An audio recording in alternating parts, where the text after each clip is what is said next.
and up-to-the-minute coverage with meteorologist Dennis Feltgen, sportscaster Rob Lear, and anchorman Stan Turner. Good evening, everyone. Cindy is on vacation. That late winter storm we've been tracking for the past 24 hours or so has taken some interesting turns, so we're going to go up to KSTP Weather Services right now, and Dennis Feltgen. Dennis, could it be that we're going to get, at least here in the Twin Cities, a wee bit of a break from what you had been predicting? It's beginning to show some signs of that, Stan. The storm is appearing to take a little more of a northward track, and indeed, if that happens, then the snow accumulations in the Twin Cities will be a little bit less than we had expected. KSTP color radar right now around Minnesota and western Wisconsin is showing a band of heavier snowfall to the north and to the northeast of the Twin Cities. That's the stuff that came through earlier this evening.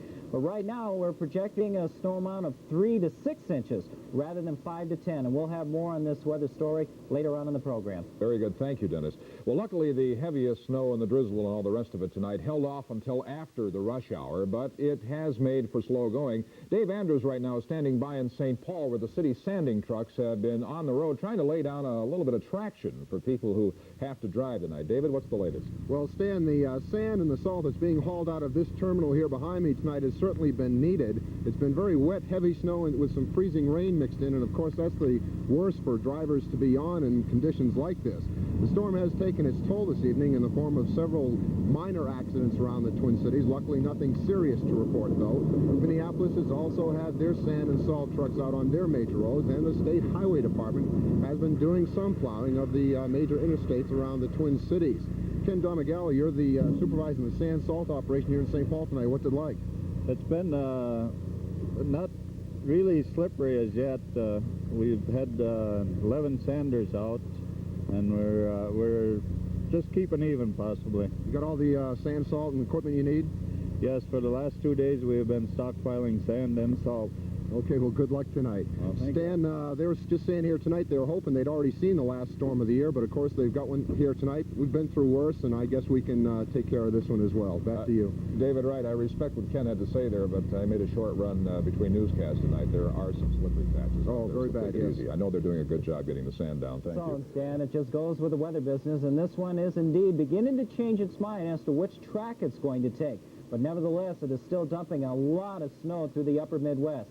In fact, these are the snow amounts around the region as of 10 o'clock tonight. 8 inches in Billings, 10 inches at Bismarck. Mobridge has 11, and so far the snow capital is Aberdeen, South Dakota, with a foot of brand new snow on the ground. KSTP color radar earlier this morning about 7:15 was showing the snow moving in from Iowa into southern Minnesota. Watch this as this time-lapse rolls along. The first band of snow disappears in the southern part of the state, but by late this afternoon, the real band of snow began forming and moving on into the metropolitan area. Came in just in time for rush hour, but during the last couple of hours, it has tapered off considerably in the southern part of the state.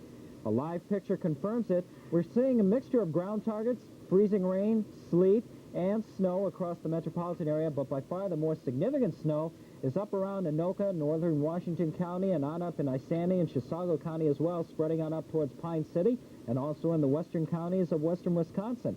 But there is a little more snow to be found. On the Wide Area Radar Network, National Weather Service radar from Fargo, North Dakota shows the real band of heavy snow. That's the area that dropped 12 inches on Aberdeen. And a little further to the south, Weather Service radar from Huron, South Dakota, still shows some snow, and we expect that particular area of snow to begin rotating into the Twin Cities later on tonight. There's plenty of heavy snow to be found, so as a result, the winter storm warnings for a combination of heavy snow, freezing rain, sleet, and gusty winds remain in effect for a large part of the upper Midwest, including the Twin Cities, and winter storm warnings are in effect in southern Wisconsin for freezing rain. The winter storm watches and travelers advisories round out the area. Travelers advisories to the north are for 2 to 4 inches of snow. So far in the Twin Cities, we've gotten away pretty lucky, at least during the last couple of hours. Our current temperature stands at an even freezing, humidity 85%. We have an east wind at 16, gusting to 23, and the pressure's rising at 29.84 inches. In the almanac, the high today was 38, the low 31, and the airport has received 1.2 inches of snow. We're now 0.6 of an inch short of tying the season snowfall record here in the Twin Cities. Now, the weather map for tonight shows the storm sitting in north-central Nebraska right now. It is still a tightly wound up storm with cold air sweeping in behind it and a lot of warm air being pulled up ahead of it. but everything is very, very important on which track this storm decides to take. Now, if you were with us tonight at 5 and 6 o'clock, you remember this storm track. It was expected to move into extreme southern Iowa and wind up around Milwaukee by Saturday night. Had it done that, we'd get 5 to 10 inches of new snow. But the position now of the storm is a little bit further to the north, which means on its track to the east, by tomorrow morning winding up very near Cedar Rapids and Waterloo and continuing to move towards the east around Milwaukee by tomorrow night, that track is going to lessen the snow amount for our area. In fact, taking that track, it'll be a 3 to 6 inch general snow area, with by far the 8-inch band being a little bit further to the north of the Twin Cities. If that pans out, we're going to get about 3 to 6 inches of snow in the metropolitan area. But 3 to 6 inches of wet snow is still a lot of snow. So the forecast right now reads like this. Tonight and tomorrow, that winter storm warning is still in effect. It'll be windy with snow. A 3 to 6 inch accumulation is expected. Temperatures falling into the 20s as the winds continue out of the east. And for Sunday, snow will be ending with decreasing cloudiness and highs of 30 to 34. Precipitation chances of measurable snow are near 100% tonight and tomorrow, 80% tomorrow night, 40% Sunday. The outlook, things get warmer. Springtime for Monday and Wednesday. Spring arrives officially at 4:56 tomorrow afternoon in the Twin Cities.